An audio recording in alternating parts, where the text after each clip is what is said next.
கர்த்தர் எனக்கு வார்த்தைகளை கொடுத்தார். அதை தான் நான் உங்களோடு கூட நான் பகிர்ந்து கொள்கிறேன். என்னுடைய குறிப்புகள் 3 குறிப்புகள் இன்றைக்கு இருக்கும். 37ஆம் வசனத்தை வாசியுங்கள். அவர் ஒலிவ மலையின் அடிவாரத்துக்கு சமீபமாய் வருகையில் திரளான கூட்டமாகிய சீஷர் எல்லாரும் தாங்கள் கண்ட சகல அற்புதங்களையும் குறித்து சந்தோஷப்பட்டு, பாருங்கள், ஆண்டவர் இயேசு ஏராளமான அற்புதங்களை அவருடைய 3.5 ஆண்டுகள் ஊழியத்திலே செய்தார். இதை கண்ட ஜனங்கள் அவரை பார்த்த உடனே என்ன செய்கிறார்கள்? மிகுந்த சந்தோஷத்தோடு அவரை புகழ்கிறார்கள். இன்றைக்கும் நாம் எல்லாருமே இந்த இடத்துல வந்து உட்கார்ந்திருக்கிறோம். எப்படி? ஆண்டவரை துதிக்க வந்திருக்கிறோம். ஆண்டவர் நம்முடைய வாழ்க்கையில எத்தனை அற்புதங்களை செய்திருக்கிறார். யோசித்து பாருங்கள். கர்த்தருடைய அற்புதத்தை கண்டவங்களாம் ஒரு அல்லேலூயா சொல்லுவோமா? அல்லேலூயா. நாங்கள் அற்புதத்தை பார்க்கல, அற்புதங்களின் மேல் அற்புதத்தை பார்க்குறோம். ஒரு அற்புதம்லாம் இல்லை, அற்புதங்களின் மேல் அற்புதம். இன்றைக்கு ஒவ்வொரு காரியத்திலும் ஒவ்வொரு நாளும் ஆண்டவர் எங்களுடைய வாழ்க்கையில் அற்புதத்தை செய்கிறார். அதனால தான் சந்தோஷத்தோடு இந்த ஊழியத்தை நாங்கள் செய்கிறோம். கர்த்தருக்கு மகிமை உண்டாவதாக. யார் புகழ்வாங்க அப்படின்னா, அற்புதத்தை கண்டவங்க தான் புகழ்வாங்க. இன்றைக்கு நீங்கள் நினைக்கலாம், எனக்கு ஒரு அற்புதமே நடக்கலை அப்படின்னு நீங்கள் நினைக்காதீங்க. இன்றைக்கு நீங்கள் ஜீவனோடு கூட இருப்பதே அற்புதம் தான். அல்லேலூயா. எவ்வளோ அழிவுகளும் எத்தனையோ வியாதிகளும் வந்த பொழுது கர்த்தர் நம்ம எல்லாரையும் சுகமாய் வைத்திருக்கிறார், நன்றாக வைத்திருக்கிறார். அல்லேலூயா. ஆகவே இந்த அற்புதத்தை கண்டவர்கள் என்ன செய்தார்களாம்? ஆண்டவரை புகழ்ந்தார்கள். சரி, ஆண்டவரை புகழ்ந்த உடனே பாருங்க 39ஆம் வசனத்திலே, அப்பொழுது கூட்டத்தில் இருந்த பரிசேயரில் சிலர் அவரை நோக்கி, போதகரே, உம்முடைய சீஷரை அதட்டும் என்றார்கள். பாருங்க, எப்பவுமே கூட்டத்துக்குள்ள சிலர் இருப்பாங்க. சிலர் என்ன பண்ணுவாங்க? இருப்பாங்க. இவங்க யாரு? பரிசேயர் கூட்டம். பரிசேயர் ரொம்ப பரிசுத்தமானவங்க, ரொம்ப வேதம் தெரிஞ்சவங்க, தான் கரெக்ட் அப்படின்னு பேசுகிற ஒரு கூட்டம். இதெல்லாம் தப்புங்க, இப்படிலாம் செய்யக்கூடாதுங்க, இது அப்படின்னு சொல்லிட்டு தன்னை ஒரு பெருமையாக பரிசேயராக நினைத்து கொள்கிறது. அவங்க ஒருவேளை வேதத்தை கற்றிருக்கலாம், சில காரியங்களை கடைபிடிக்கலாம். ஆனால் உண்மையிலே அவர்கள் வெள்ளையடிக்கப்பட்ட கல்லறை. ஆண்டவர் என்ன சொன்னார்னா, பரிசேயர் சதுசேயரே, நீங்களாம் யாரு? வெள்ளையடிக்கப்பட்ட கல்லறை. ரொம்ப அதிகமாக என்ன சொல்லுவோம், மிகுந்த பக்திமான் மாதிரி காட்டுவாங்க. அந்த நாட்கள், இயேசு கிறிஸ்து இருந்த நாட்களில் மிகுந்த பக்திமான் மாதிரி காட்டுவாங்க. அவருக்காக சாட்சி பகர, அவரை மகிமைப்படுத்தி வாழ்வதற்கு, அவரை துதிப்பதற்கு, அவருக்காக உழைப்பதற்கு கர்த்தர் நம்ம எல்லாரையும் வைத்திருக்கிறார். நாம் செய்யாவிட்டால், நாம் துதிக்காவிட்டால், செய்ய வேண்டும் என்று கர்த்தர் நமக்கு நியமித்த காரியத்தை நாம் செய்யாவிட்டால் கர்த்தருடைய வேலை தடைபடாது. கர்த்தர் யாரை எழுப்பிடுவார்? கல்லுகளை கூட எழுப்புவார். இந்த ஊழியத்திலே நான் பார்க்கிறேன், எத்தனையோ மக்கள். எங்களுக்கு 38 வருஷம் இந்த ஊரில் ஊழியம் 39 வருஷம் ஆயிடுச்சு. இந்த 39 வருஷம் நான் இந்த பகுதியில் நான் ஊழியம் செய்கிறேன். எத்தனையோ பேர் எங்களுக்கு ஒத்துழைப்பு கொடுத்தவர்கள் உண்டு, ஒத்துழைப்பு கொடுத்தவர்கள் கொடுக்காமல் போயிட்டாங்க. உதவி செய்தவங்க உண்டு, உதவி செய்தவங்க செய்யாமல் போயிட்டாங்க. ஆனால் தேவனுடைய வேலை நிற்கவில்லை. அவங்க நிற்பதனாலேயோ, அவங்க உதவியை நிறுத்தினதுனாலையோ, நான் இனிமேல் நான் பங்கு பெற மாட்டேன், நான் செய்ய மாட்டேன் அப்படின்னு சொல்றதுனால ஒரு நாளும் வேலை தடைபடாது. ஏனென்றால் நீ செய்யாவிட்டால், நீ செய்யாவிட்டால் ஆண்டவர் என்ன செய்வார்? கல்லுகளை வைத்தாது பேச வைப்பார். புரியுதா? ஒரு வசனத்தை வாசிங்கள். மத்தேயு எழுதின சுவிசேஷம் 3ஆம் அதிகாரம் 9ஆம் வசனத்தை வாசிங்கள். 3:9. ஆபிரகாம் எங்களுக்கு தகப்பன் என்று, ஆபிரகாம் எங்களுக்கு தகப்பன் என்று உங்களுக்குள்ளே சொல்லிக்கொள்ள நினையாதிருங்கள். தேவன் இந்த கல்லுகளினாலே ஆபிரகாமுக்கு பிள்ளைகளை உண்டு பண்ண வல்லவராய் இருக்கிறார். நன்றாக கவனிக்கிறீங்களா? இஸ்ரவேல் ஜனங்களுக்கு ஒரு பெருமை என்ன தெரியுமா? நான் ஆபிரகாமின் பிள்ளை. ஆனா யாரை ஏற்றுக்கொள்ள மாட்டாங்க? இயேசு கிறிஸ்துவை ஏற்றுக்கொள்ள மாட்டாங்க, கீழ்ப்படிய மாட்டாங்க. அதனாலதான் ஆண்டவர் அந்த இஸ்ரவேல் மக்களை குறித்து என்ன சொன்னார்? அவர்கள் ஸ்டிஃப் நெக் அப்படின்னு சொன்னாங்க. எப்படின்னா, வணங்கா கழுத்துள்ளவங்க. சாதாரணமா என்ன சொல்ல மாட்டாங்க? கீழ்ப்படிய மாட்டாங்க. பயங்கரமான வைராக்கியம் பிடிச்சவங்க, தலை வணங்க மாட்டாங்க அப்படின்னு ஆண்டவர் சொன்னார். அப்போ பாருங்கள், அந்த மக்கள் என்ன சொல்ற, நான் ஆபிரகாமுக்கு பிள்ளை அப்படின்னு சொல்லிக்கிறாங்க. ஆனா ஆண்டவர் சொல்றாரு, நீ ஆபிரகாமுக்கு பிள்ளைங்கிற, ஆனா நீ அதுக்கு ஏற்ற வண்ணமாய் நீ இருக்க மாட்டேங்கிறாய். நீ அப்படி இல்லாவிட்டால் கல்லுகளினாலே ஆண்டவர் என்ன செய்வார்? ஆபிரகாமுக்கு பிள்ளைகளை உண்டு பண்ணுவார். இன்றைக்கு பாருங்க, அவங்க ஆண்டவரை ஏற்றுக்கொண்ட மறுத்ததினாலே இன்னைக்கு யூதர்கள் புறஜாதிகளாகிய நாம் எல்லாரும் இயேசுவை ஏற்றுக்கொண்டு இன்றைக்கு உலகம் எங்கிலும் அவர்களை விட அவர்கள் ஒரு சின்ன கூட்டம் தான். இன்றைக்கு உலகம் முழுவதும் கிறிஸ்துவை ஆராதிக்கிற கூட்டம் பெரிய கூட்டம். ஒரு ஆமென் சொல்லுங்க பார்க்கலாம். அப்போ ஆண்டவர் புறஜாதிகளினாலே அவரை தொழுது கொள்கிற மக்களை கர்த்தர் ஏற்படுத்தினார். அப்போ இந்த செய்தியிலிருந்து, இந்த வார்த்தையிலிருந்து நாம் கற்றுக்கொள்கிற ஒரு பாயிண்ட் என்னன்னா, கர்த்தரை துதிப்பதற்கு கர்த்தர் நம்ம எல்லாரையும் தெரிந்தெடுத்திருக்கிறார். கர்த்தருக்காக சில பணிகளை செய்வதற்கு, ஊழியம் செய்வதற்கு கர்த்தர் சபையிலே நிலை நிறுத்தியிருக்கிறார். ஆனால் நம்ம ஏதோ மனசுக்குள்ள நம்ம ஒரு காரியத்தை நினைச்சிட்டு நம்ம செய்யாவிட்டால், கல்கள் நீ கூப்பிடாவிட்டால், நீ பேசாவிட்டால் என்ன பேசும்? கல்கள் பேசும். தேவ திட்டம் தடைபடாது. தேவ திட்டம் தடைபடாது. எங்களுடைய அனுபவத்திலிருந்து நான் சொல்றேன். எத்தனையோ பேர் இந்த ஊழியத்தை திடீர்னு கைத்தாங்க மறுத்தாலும் கூட அந்த கை மறுக்கிற அந்த மாசமே கர்த்தர் ஒருவரை தூக்கி தருவார். யாரோ ஒருவரை எழுப்புவார்.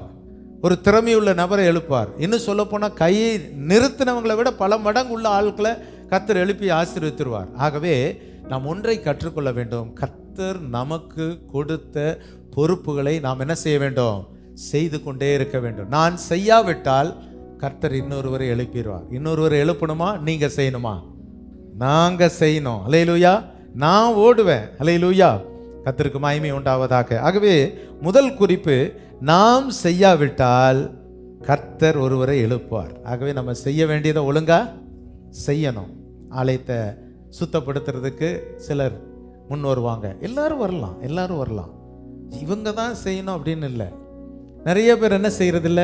இந்த வாய்ப்புகளை பயன்படுத்துவதில்லை. கர்த்தர் கொடுத்த வாய்ப்புகளை பயன்படுத்தணும்னா நல்ல இடத்துல இருக்கிற நாம் என்ன செய்யணும்? நாம் செயல்படுகிறவர்களாக இருக்கணும். எனக்கு என்ன அப்படின்னு நீங்கள் நினச்சிங்கன்னா அங்கே கர்த்தர் கிரியை செய்ய முடியாது. நான் என்னை அர்ப்பணிக்கிறேன், அண்ணன் சொல்லுங்க, பாஸ்டர் சொல்லுங்க, மூப்பர்கள் சொல்கிறாங்களா, நாங்கள் செய்கிறோம், இந்த ஆலயத்தில் நான் என்ன செய்யணும் கர்த்தருக்காக, நீங்கள் செய்து பாருங்க, அதற்கேற்ற பலன் உண்டு. நீங்கள் செய்யாவிட்டால், முதல் காரியம், முதல் குறிப்பு என்னது? நீ கூப்பிடாவிட்டால் கல்கள் கூப்பிடும்.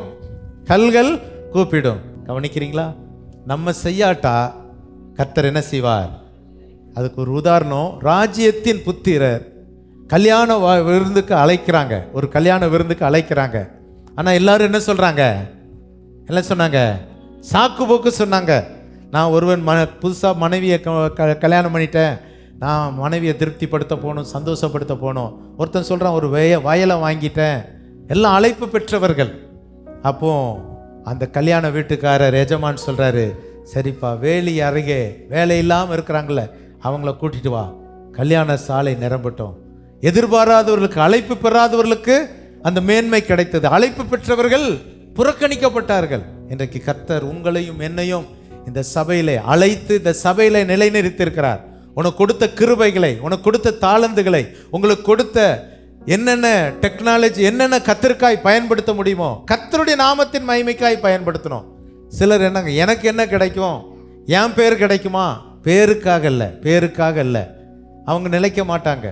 தான் பேர், நான் எப்படியாவது எனக்கு ஒரு ராஜ்யத்தை கட்டணும்னு நினைச்ச நடக்காது. தேவனுடைய ராஜ்யத்திற்காக நீங்கள் வாழ்ந்து பாருங்கள்.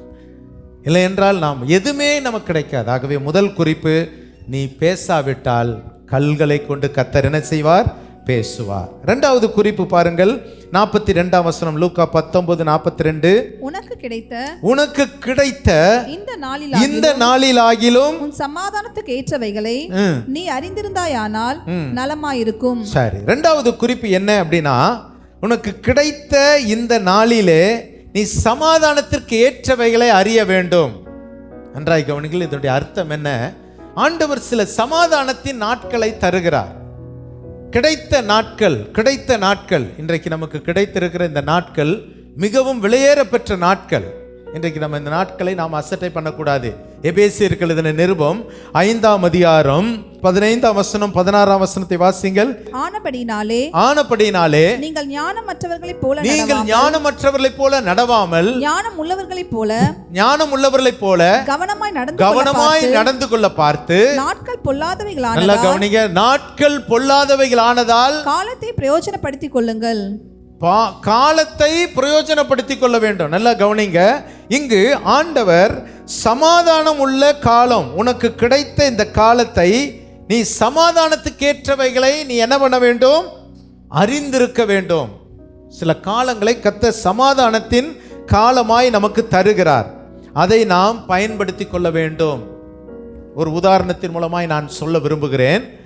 வேதத்திலே 1 சாமுவேலின் புஸ்தகம் 24ஆம் அதிகாரத்திலே ஒரு சம்பவம் வருகிறது. வாசிக்கலாம். 1 சாமுவேல் 24ஆம் அதிகாரம் 11ஆம் வசனம்.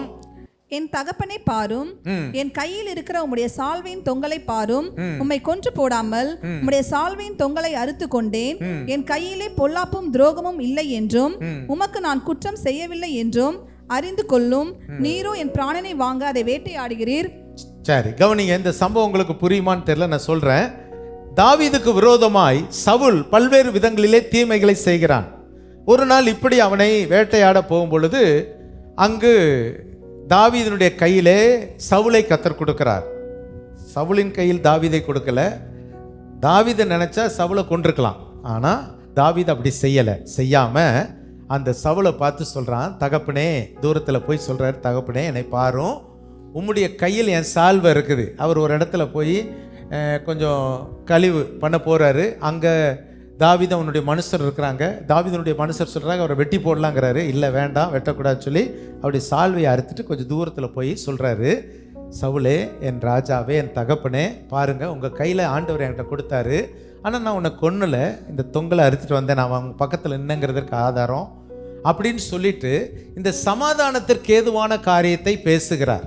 சமாதானத்திற்கு ஏதுவான காரியங்களை பேசுகிறார். அவர் எப்படிப்பட்டவராய் இருக்கிறார்?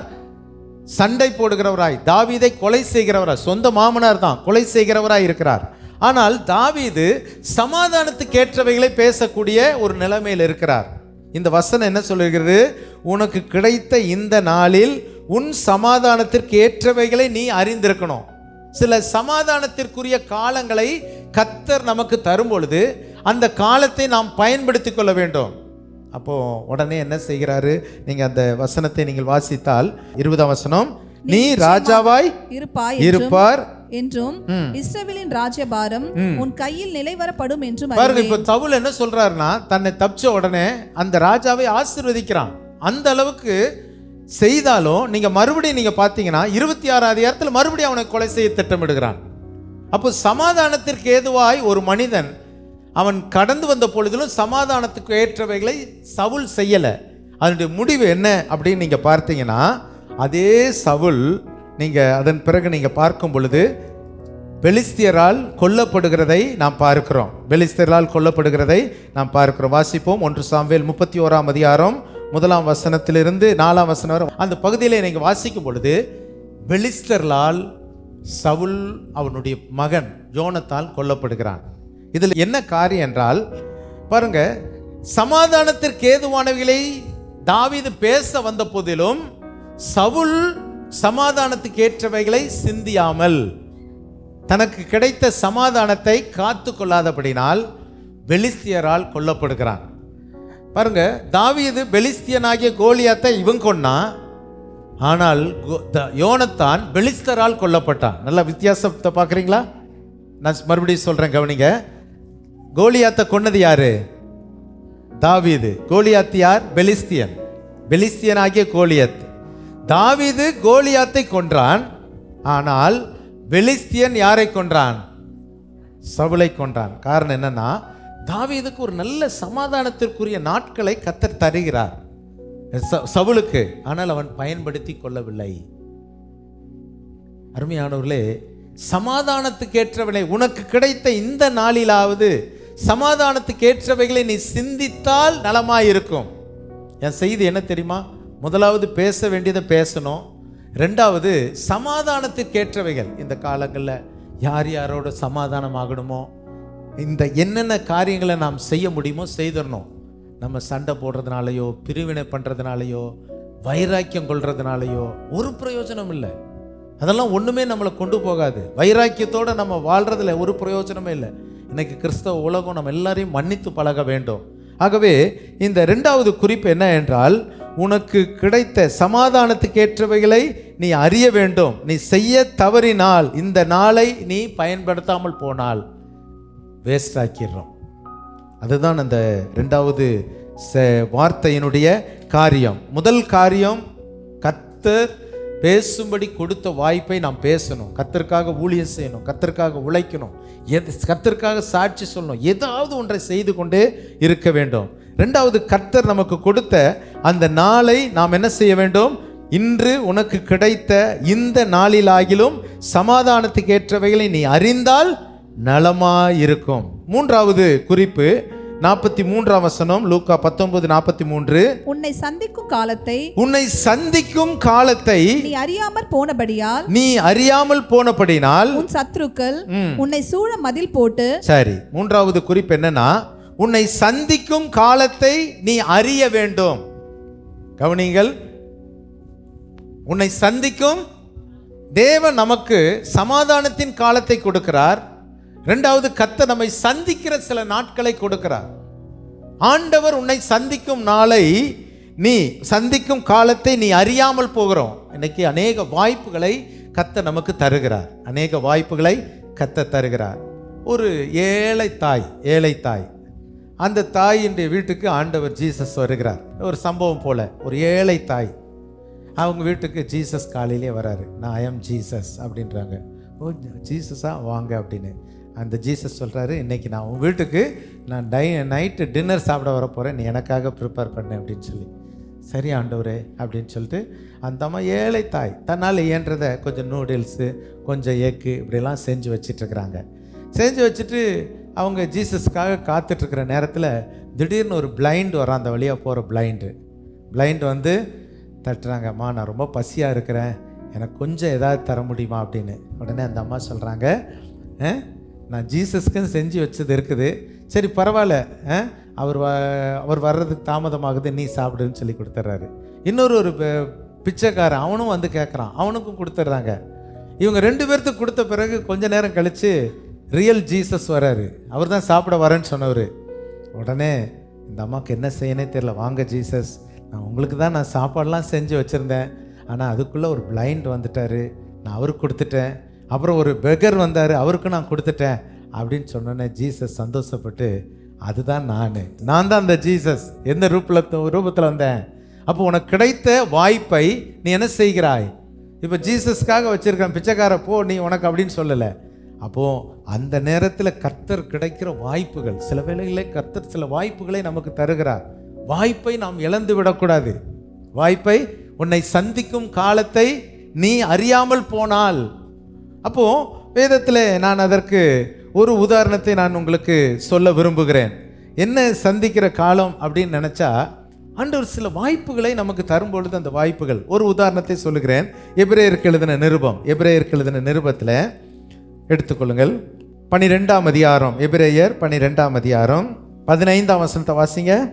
ஒருவனும் தேவனுடைய கிருபையை இழந்து போகாதபடிக்கும் யாதொரு கசப்பான வேர் முளை தெலும்பி கலக்கம் உண்டாக்குகிறதினால் அநேகர் தீட்டுப்படாதபடிக்கும், ஒருவனும் வேசிக்கல்லனாகவும் ஒருவேளை போஜனத்துக்காக தன் சேஷபுத்திர பாகத்தை விற்று போட்ட ஏசாவை போல சீர்கெட்டவனாகவும் இராதபடிக்கும் எச்சரிக்கையாயிருங்கள். பாருங்கள், இங்கு ஏசாவை குறித்து சொல்லப்பட்டிருக்குது. அவனுக்கு ஒரு சந்தர்ப்பம் தேவன் தருகிறார். என்ன சந்தர்ப்பம்?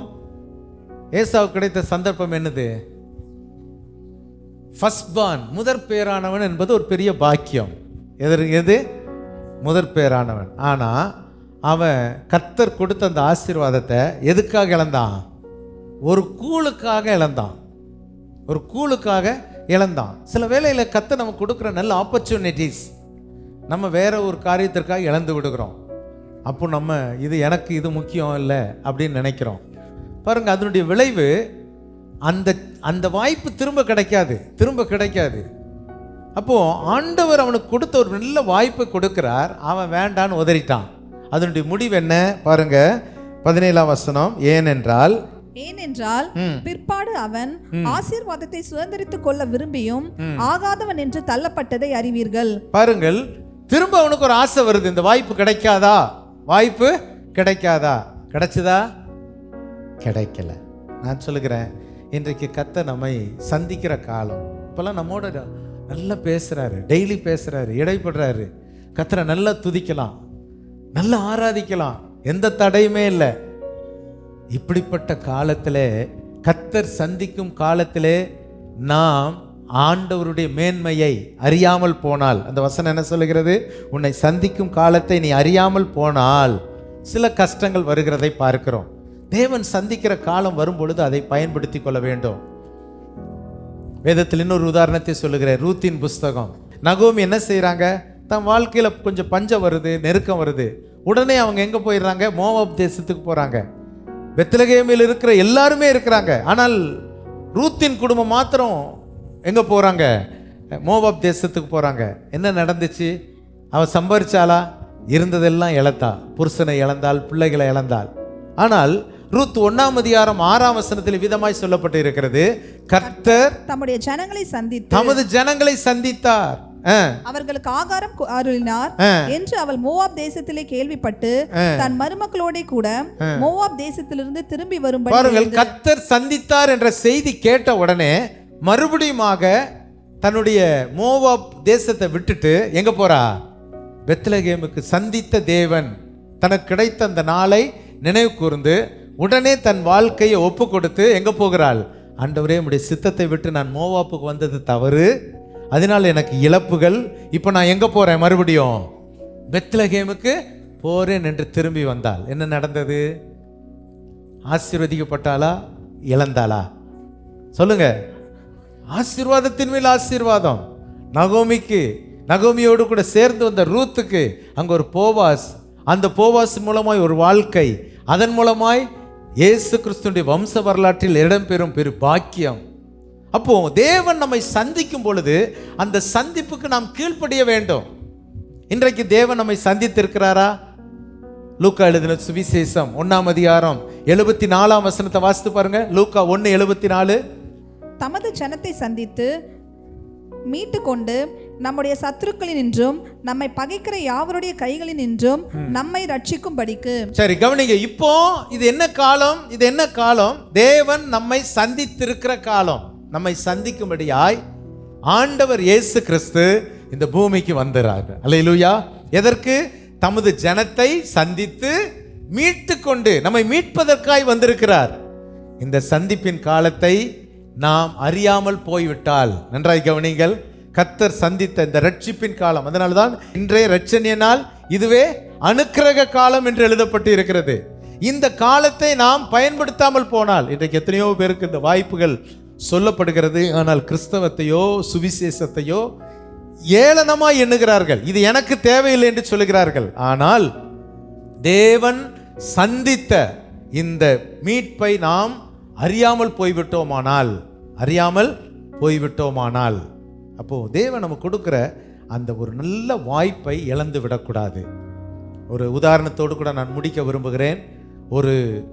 ஒரு தம்பி, ஒரு நல்ல வாலிப பையன், திடீரென்று அவன் நல்ல பேர் எடுத்தவன், ஏதோ ஒரு பிரச்சனையில் கை தவறி ஒரு மேலே கோவப்பட்டு அடித்து அவனை கொன்னுடுறான். நல்லா கவனிங்க, அடித்து கொன்னுடுறான். நல்ல பையன், நல்ல பேர் எடுத்தவன். எதிர்பாராமல் திடீர்னு அப்படி நடந்துச்சு. உடனே அவனை ஜெயிலில் போடுறாங்க. நீதிமன்றம் அவனுக்கு தூக்கு தண்டனை கொடுக்குது. இப்போ இந்த பையனை பற்றி சாமியல்னு ஒரு பேர் வச்சுக்கோங்களேன். சாமியல்னு ஒருத்தன் செஞ்சிட்டான். இப்போ நல்ல பையன், ஆனால் எப்படியோ ஒரு வாய்ப்பை ஒரு இடத்துல தன்னை மீறி ஒருத்தனை கொலை செஞ்சுட்டான். நல்லவன் கொலை செஞ்சாலும் கொலைகாரன் தான், கெட்டவன் கொலை செஞ்சாலும் கொலைகாரன் தான். இப்போ அவன் சிறை தண்டனை, அவனுக்கு தூக்கு தண்டனை நியமிக்கப்படுகிறது. ஆனால் அவனை குறித்து கேள்விப்பட்ட அந்த ஊரார் எல்லாருமே ஒரு கருணை மனு எழுதுகிறாங்க. யாருக்கு? அந்த நாட்டின் ஜனாதிபதிக்கு எழுதுறாங்க. நான் இந்த பையன் ரொம்ப நல்ல பையன், எப்படியோ தெரியாமல் தப்பு பண்ணிட்டான், இவனுக்கு ஒரு கருணை காட்டுங்க, இவனுக்கு ஒரு வாழ்வு கொடுங்க. பலர் கடிதம் எழுதுறாங்க. கவனிக்கிறீங்களா? பலர் கடிதம் எழுதுறாங்க. அப்போ இந்த ஜனாதிபதி நினச்சா அவனை விடுதலை ஆக்கலாம். அவர்கிட்ட பவர் இருக்குது. சரி, இத்தனை கடிதம் இவனை குறித்து வருதே, சரி இவனுக்கு எப்படியாவது மீட்பை கொடுக்கணும், இவனுக்கு எப்படியாவது என்ன செய்யணும்? மீட்பை கொடுக்கணும் அப்படின்னு சொல்லி பிளான் பண்ணுறாரு. ஆனால் அவர் அவனை சந்திக்கணும்னு வராரு. இவன் எப்படிப்பட்டவன் சந்திக்க வராரு. ஆனால் எப்படி வரணும்? ஜனாதிபதி வந்தால் நல்லா இருக்காது, ஜனாதிபதியாக வரக்கூடாது. ஏன்னா ஒரு தனிப்பட்ட கைதிக்காக ஜனாதிபதி இப்படி வரக்கூடாது, அவருடைய பொசிஷன் அப்படிப்பட்டது இல்லவா? அதனால் அவர் தன்னை மாற்றிக்கொண்டு ஒரு பாதிரியாரா வராரு, ஒரு ப்ரீஸ்டா வராரு. எப்படி வராரு? ஒரு ப்ரீஸ்டா வராரு. குறிப்பிட்ட ஜெயிலுக்கு வராரு. ஜெயிலருக்கும் தெரியல. இப்போ அதுக்கு பிறகு ஜெயிலருக்கு தெரியுது இவர் யார், தன்னை எதுக்காக வந்திருக்குன்னு சொன்ன உடனே ஜெயிலர் இந்த மாதிரி இவனை பார்க்கணும், இவனை குறித்து நிறைய காரியங்கள் வருதுன்னு ஜெயிலர் சரி நீங்கள் போங்கன்னு விடுறாரு. இப்போ ஒரு பாதிரியார் வேடத்தில் போகிறாரு. எங்கே? ஜெயிலுக்கு. யாரை பார்க்க? யாரை பார்க்க? கவனிக்கிறீங்களா? இருக்கிறீங்களான்னு கேட்க தான் கேட்குறேன். சாமியலை பார்க்க போகிறாரு. சாமியல்கிட்ட இதுக்கு முந்தி சொல்கிறாங்க, எப்பா உன்னை பார்க்க யார் வரா? ஒரு ப்ரீஸ்ட் வராரு. உன்னை பார்க்க ஒரு ப்ரீஸ்ட் வராரு, உங்கள்கிட்ட என்னமோ பேசணுமாமான்னு. இவன் மரண தூக்கு தண்டனை பெற்ற கைதி. இவன் யாரையுமே பார்க்க விரும்பலை, யார்கிட்டையுமே. ஏன்னா தன் வாழ்க்கையில் இப்படி ஒரு சம்பவம் நடந்துருச்சேன்னு சொல்லி மரண பயத்தில் இருக்கிறான். இந்த நேரத்தில் உன்னை பார்க்க ஒருத்தர் வராருப்பா, ஒரு ப்ரீஸ்டாமா, ஒரு பாதிரியாராமா, உன்னை பார்க்க வராரு. அவன் சொன்னான், வேண்டாம், என்னை யாரும் பார்க்க வர வேண்டாம். இல்லை, ஒரு வாய்ப்பை கொடு, அவரை பார்க்கணும். அது மீறியும் அவன் வேண்டான்னு சொன்னோன்னே இவரே வராரு. தம்பி தள்ளி நின்று சொல்கிறார், தம்பி நான் உங்கள்கிட்ட பேசணும், கொஞ்சம் எனக்கு ஒரு 10 நிமிஷம் டைம் கொடு, 10 நிமிஷம் டைம் கொடு. எவ்வளவோ கெஞ்சுறாரு. அவன் சொல்லிட்டான், நான் யாரையுமே சந்திக்க விரும்பலை, யாரையுமே சந்திக்க விரும்பலை, எனக்கு வேண்டாம், யாரையும் பார்க்க வேண்டாம் அப்படின்னு. இவருக்கும் அவனுக்கு மாத்திரம்தான் அந்த கான்வர்சேஷன் நடக்குது, யாருமே பக்கத்தில் வரல. இவர் எவ்வளவோ கெஞ்சுறாரு, ஒரு எனக்கு ஒரு 2 நிமிஷம் டைம் கொடு, எவ்வளவோ கெஞ்சுறாரு. வேண்டவே வேண்டாம், தயவுசெய்து போறீங்களா இல்லையா, இல்லைன்னா நான் போலீஸை கூப்பிட்டுமா உங்களை. மிகுந்த கவலையோடு கூட அவர் போகிறார், மிகுந்த கவலையோட போகிறார். சரின்னு அவர் வெளியே போயிட்டார். அவர் போன பிறகு கவனிங்க, அவர் போன பிறகு அந்த ஜெயிலர் ஓடி வராரு. ஓடி அவர்கிட்ட கேட்குறாரு, என்ன சொன்னார் ஜனாதிபதி அப்படின்னு கேட்குறாரு. ஜனாதிபதி என்ன சொன்னார்? ஜனாதிபதி எங்கே வந்தார்? இல்லையே, உன்னை பார்க்க வந்தது யாரு? ஒரு பாதிரியார் தானே வந்தார். அவர் பாதிரியார் வேடத்தில் தான் வந்தார். வந்தவர் யாரு? இந்த நாட்டின் ஜனாதிபதி. எதுக்கு வந்தார்? உனக்கு விடுதலையை கொடுக்க வந்தார். ஐயோ, நான் ஒரு பாதிரியார் நினச்சி அவரை ஏற்றுக்கொள்ளாமல் அவரை துரத்திட்டனே. அப்போ அவன் சொன்னானாமா, அவன் தூக்கு மேடைக்கு போகும்போது சொன்னானாமா, நான் என் பாவத்தால் நான் போகிறத விட எனக்கு வந்த ரட்சிப்பை, நான் என்னை சந்திக்க வந்த ரட்சிப்பை நான் இழந்ததினாலே, எனக்கு ரட்சிப்பை கொண்டு வந்த அந்த ரட்சிப்பை நான் இழந்ததினாலே நான் இப்போ தூக்கு மேடைக்கு போகிறேன். நான் என் பாவத்து நிமித்தம் நான் தூக்கு மேடைக்கு போகலாம், எனக்கு வந்த ரட்சிப்பை நான் இழந்ததினால. இன்றைக்கு கூட இயேசு கிறிஸ்து இந்த பாவத்தில் விழுந்த மனிதனை மீட்பதற்காக இரட்சகராய் வந்தார். ஆனால் அவர் சந்திக்கும்படியாய் வந்த தெய்வத்தை இன்றைக்கு அநேகர் புறக்கணிக்கிறார்கள். இந்த வசனத்தை மறுபடியும் வாசிங்க. உன்னை சந்திக்கும் காலத்தை நீ அறியாமல் போனபடினால் உன் சத்துருக்கள், இப்போ என்ன நடக்கும்?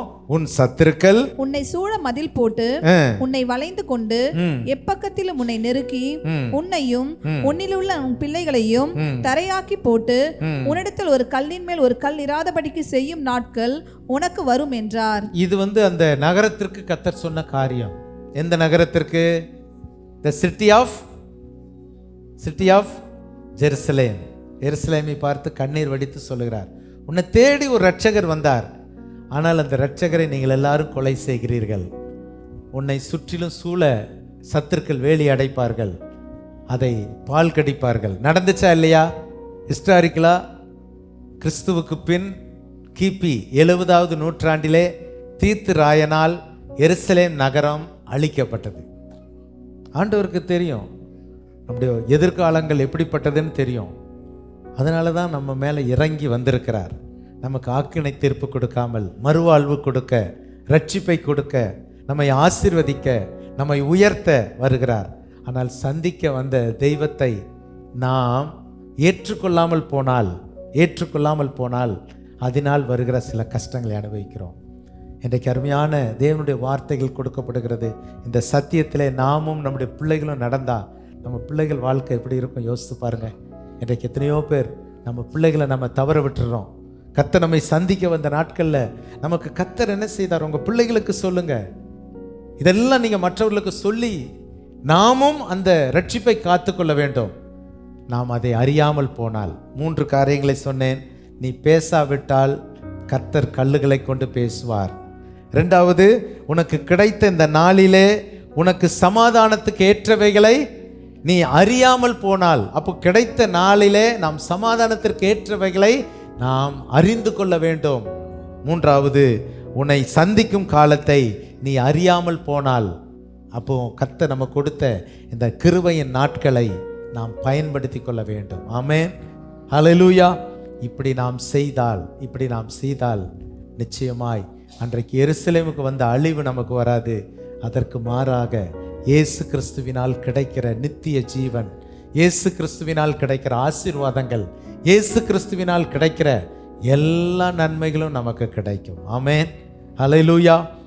அப்போ எருசலேம் நகரத்தை பார்த்து அவர் கண்ணீர் விட்டு அழுததைப் போல இன்னைக்கு உங்களையும் என்னையும் பார்த்து கண்ணீர் விடக்கூடாது. நமக்கு கிடைச்ச இந்த நாட்களை நாம் என்ன செய்யணும்?